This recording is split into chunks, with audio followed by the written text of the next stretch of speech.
నమస్తే, welcome to our channel. నేను ప్రియా కౌశిక్. ప్రస్తుతం మనతో పాటు సీనియర్ జర్నలిస్ట్ భరద్వాజ్ గారు ఉన్నారు. వారితో డిస్కస్ చేద్దాం. హలో సార్, నమస్తే. నమస్తే.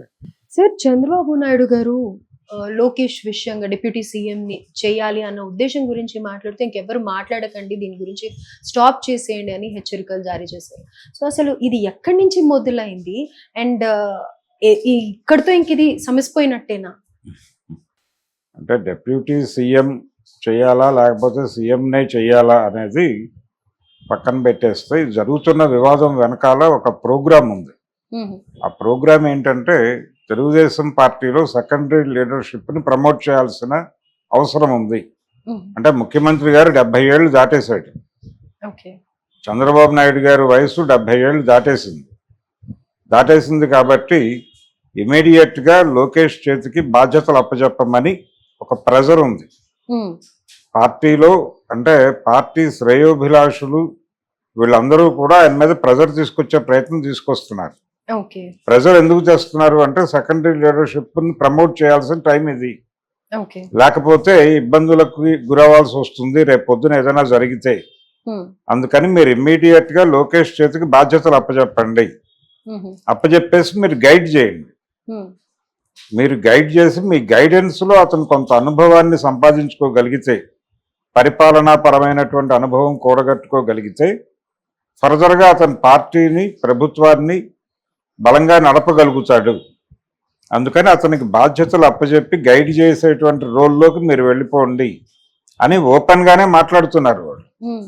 అంటే తెలుగుదేశం పార్టీ శ్రేయోభిలాషులుగా వ్యవహరిస్తున్నటువంటి ఆంధ్రజ్యోతి రాధాకృష్ణ గారు దీనికి సంబంధించి 2-3 ఆయన కొత్త పలుకు అని రాస్తూ ఉంటాడు వీకెండ్ కామెంట్.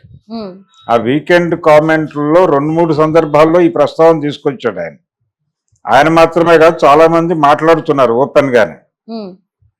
నిజానికి చంద్రబాబు అరెస్టు జరగకపోయి ఉంటే, అరెస్టు జరిగి ఆయన ఈ పరిస్థితుల్లో ఎన్నికలకు వెళ్లాల్సి వచ్చింది, కానీ ఇవేవీ లేకుండా ఆయన అరెస్ట్ కాకుండా మామూలుగా ఎన్నికలు జరిగి తెలుగుదేశం పార్టీ లేదు కూటమి ఇలా గెలిచి ఉంటే ఆయన ముఖ్యమంత్రి అవ్వకుండా లోకేష్నే ముఖ్యమంత్రిని చేసి ఉండేవాడు. కానీ పరిస్థితి ఆయన అరెస్ట్ అయిన తర్వాత సీన్ మారింది. సీన్ మారటం అంటే ఆయన అరెస్ట్ విషయం, ఆయన అరెస్ట్ అవుతున్నాడు అన్న విషయం భారతీయ జనతా పార్టీకి తెలుసు. తెలిసినప్పటికీ వాళ్ళు పచ్చజెండా ఊపారు అరెస్ట్ చేయమని జగన్మోహన్ రెడ్డికి. ఆయన అరెస్ట్ చేశాడు. అంటే అమిత్ షాకి తెలుసు, కేంద్ర హోంశాఖ అనుమతి తీసుకుని అరెస్ట్ చేశారు.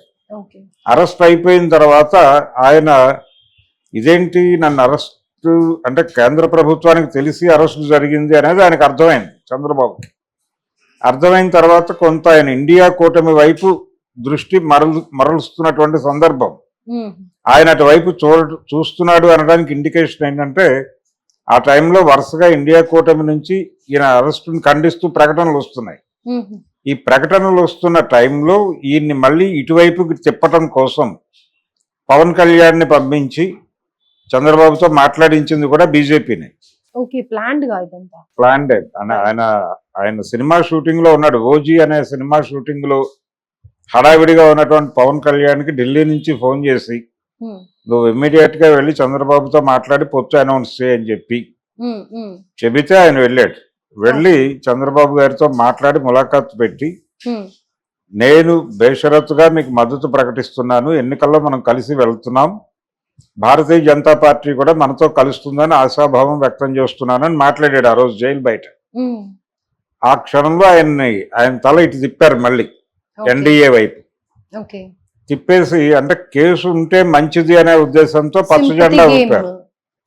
చంద్రబాబు మీద కేసు ఉండాలి, ఆ కేసు ఉండటం వలన కొంత ప్రయోజనము ఉంటుంది, మీరు అన్నట్టు సింపతి కూడా గెయిన్ అవుతుంది, దీంతో పాటు తమ కంట్రోల్లో ఉంటాడు చంద్రబాబు అని. కేసు ఉంటే కంట్రోల్లో ఉంటాడు ఆయన.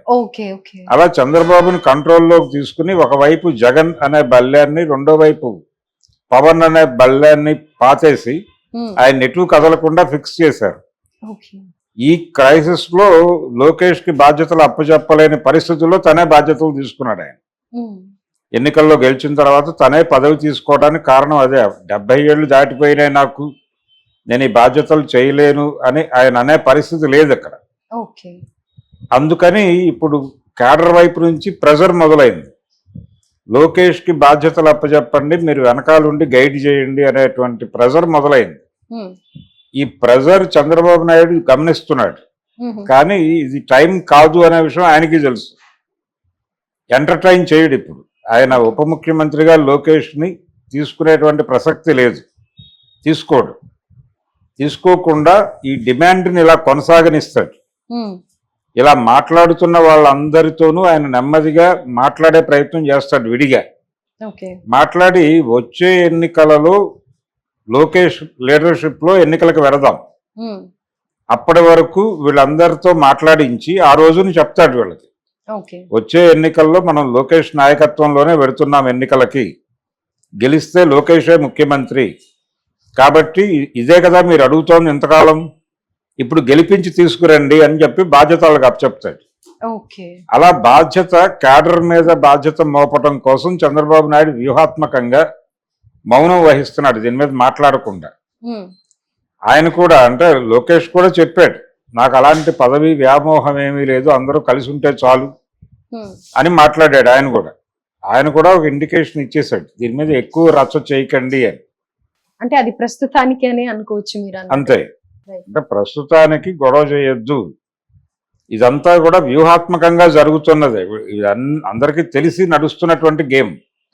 చంద్రబాబు నాయుడుకి కూడా స్పష్టంగా తెలుసు ఎవరెవరు ఏమేమి మాట్లాడుతున్నారు, ఎందుకు మాట్లాడుతున్నారు, ఇదంతా డిజైన్డ్ ప్రోగ్రామే. సార్ మీరు పార్టీ నుంచి అని అంటున్నారు, కానీ ఫస్ట్ స్టార్ట్ అయిందైతే ఏబిఎన్ రాధాకృష్ణ చేయటం వల్లనే ఆయనని కూడా ఇన్ఫ్లుయెన్స్ చేసి ఇలా చేయించేలాగా చేసింది చంద్రబాబు నాయుడు గారే అని అంటూ ఉంటారు. ఆయన డిజైన్ లో భాగంగానే జరిగింది ఇదంతా. ఇదంతా ఆయనే డిజైన్ చేసి ఈ డిమాండ్ వచ్చేలాగా ఇది కొంతకాలం నడుస్తుంది, మళ్ళీ ఒక 4 రోజులు స్తబ్దుగా ఉంటుంది, మళ్ళీ మొదలవుతుంది. ఇదంతా పవన్ కళ్యాణ్ కూడా తెలుసు, ఇదంతా గేమ్ నడుపుతోంది, ఎక్కడి నుంచి నడుస్తోంది అనే విషయం పవన్ కళ్యాణ్ కూడా తెలుసు. అలాగే మధ్యలో ఒక పుకారు పుట్టించారు, అమిత్ షా గారు వచ్చారు, ఆయన ఎట్టి పరిస్థితుల్లోనూ లోకేష్ ను ఉప ముఖ్యమంత్రి చెయ్యొద్దు అని చెప్పారు అని కూడా ఒక ప్రచారం జరిగింది బయట. ఒకవైపు ఈ అవకాశాన్ని వినియోగించుకుని వైసీపీ కూడా గందరగోళం చేయాలని ట్రై చేస్తోంది. అంటే పవన్ కళ్యాణ్ కి ఉద్వాసన చెప్పే మూడ్లో తెలుగుదేశం ఉంది, పవన్ కళ్యాణ్ పట్ల చిరాకుతో తెలుగుదేశం ఉంది అని వాళ్ళు ప్రచారం చేస్తున్నారు. ఒకవైపు వీళ్ళేమో తమ సెకండరీ లీడర్షిప్ ను ప్రమోట్ చేయమని వీళ్ళు అడుగుతుంటే, వైఎస్ఆర్సీపీ పవన్ కి చెక్ పెట్టడం కోసం ఇదంతా జరుగుతోంది, పవన్ ని బయటకు పంపించేయటానికి తెలుగుదేశం పార్టీ పావులు కదుపుతోందని ప్రచారం చేసి కూటమి చీలిపోబోతోంది అనే ప్రచారం వాళ్ళు చేస్తున్నారు.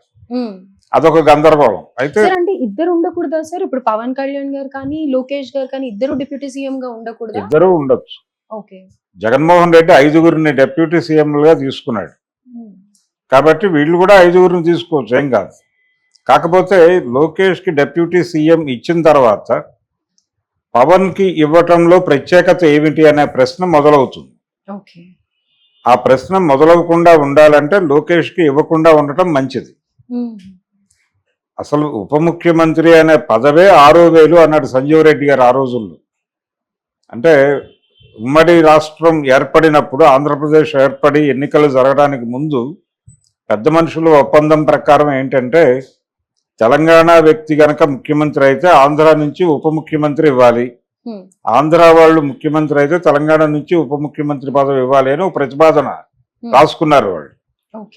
ఈ ప్రతిపాదనల మీద నీలం సంజీవ్ రెడ్డి గారు స్పందిస్తూ, ఉప ముఖ్యమంత్రి పదవి అనేది 6,000, అంటే వేస్ట్, దాని వలన ప్రయోజనం ఏమీ లేదు, ప్రత్యేకమైన అధికారాలు ఏమి కాన్స్టిట్యూషనల్ గా లేవు, కాన్స్టిట్యూషనల్ గా ప్రత్యేక అధికారాలు లేని పదవి ఉంటే ఏమిటి, లేకపోతే ఏమిటి అని ఆయన ఉప ముఖ్యమంత్రి పదవులు అవి ఇవ్వలేదు. ఉమ్మడి రాష్ట్రం ఏర్పడిన తర్వాత మొదటి ముఖ్యమంత్రి ఆయనే. ఆయన ఎవరికి ఉప ముఖ్యమంత్రి పదవులు ఇచ్చే ప్రయత్నం చేయలేదు, పైగా ఈ మాట మాట్లాడాడు, 6,000 అన్నాడు. ఇప్పుడు ఆ 6,000నే ప్రధానం చేసి మాట్లాడుకుంటున్నారు వీళ్ళందరూ. అది విచిత్రం. అంటే ఇది పొలిటికల్ గేమ్ తప్ప ఏమీ లేదు. తెలుగుదేశం పార్టీ ఒక ప్రోగ్రామ్ లో భాగంగా ఈ డిమాండ్ చేస్తోంది. ఈ డిమాండ్ ఆధారం చేసుకుని పవన్ కళ్యాణ్ ని ఒంటరిని చేయటం కోసం వైసీపీ ప్రయత్నం చేస్తోంది. ఇది వైసీపీ గొడవ. అంటే పవన్ కళ్యాణ్ వ్యూహాత్మకంగా దీని గురించి మాట్లాడట్లేదు, తను మాట్లాడటం లేదు, తన పార్టీ నుంచి కూడా ఎవరిని మాట్లాడొద్దని చెప్పాడు ఆయన. సో వాళ్ళకి తెలుసు ప్రోగ్రామ్ ఏంటి అనేది. కూటమి అనివార్యంగా వచ్చే ఎన్నికల వరకు కొనసాగుతుంది. వచ్చే ఎన్నికల్లో బీజేపీ ఓకే అంటే కూటమి నడుస్తుంది. బీజేపీ చేతుల్లోనే ఉంది నిర్ణయాధికారం. ఓకే. ఇప్పుడు ఆంధ్రప్రదేశ్ రాజకీయాలు మొత్తం కూడా భారతీయ జనతా పార్టీ కనుసన్నల్లోనే నడుస్తున్నాయి. మొత్తం అన్ని పార్టీలు బీజేపీతో లింక్ అయి ఉన్నాయి, వైసీపీతో సహా. వైసీపీ బీజేపీ ఏం చెబితే అది వినటానికి సిద్ధంగా ఉంది. టీడీపీ పరిస్థితి అనివార్యంగా అదే. జనసేన ఎటు అక్కడే ఉంది, ఆ కాంపౌండ్లో పార్టీయే. కాబట్టి Andhra Pradesh in total Bharatiya Janata party చేతుల్లో ఉంది. వాళ్ళకి విడిగా అక్కడ బలం లేదు. వీళ్ళందరినీ గెంటేసి ఆ పార్టీ విడిగా పోటీ చేస్తే 10 సీట్లు రావడం కూడా కష్టమే. అయినప్పటికీ